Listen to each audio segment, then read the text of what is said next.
藝人陳冠希加拿大溫哥華就舊年年初藝人網上裸照案以證人身份完成作供，佢話希望涉案嘅每一位受害人可以企返起身。陳冠希喺保鏢嘅陪同之下，再到卑詩省最高法院出席取證聆訊。佢嘅媽媽亦都有出席旁聽。陳冠希喺庭上並冇接受控辯律師嘅提問，主要係簽署核實尋日嘅供詞。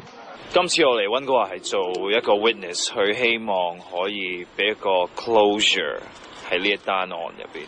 我希望每一位受害者都可以企翻起身。我覺得呢樣嘢係重要過我自己而家幾時復出咯，喺香港。佢哋嘅 well-being 喺呢一刻係重要啲咯。佢又話希望涉案被告得到公正裁決。被問到點解唔喺香港作供，陳冠希話呢一個係政府、警察一齊做嘅決定。律政司指出，今次到加拿大聆訊要安排裁判官、法庭書記、律政司代表，連同辯方律師嘅食宿同埋機票，律政司一共花咗20萬港元。期間，香港警方亦都派咗2名警務人員到當地，花咗大約5萬蚊。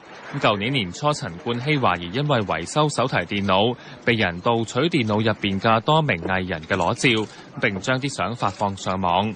而案中被告電腦公司技術員史可俊被控不誠實取用電腦，案件會喺4月6號喺觀塘法院審訊。報道。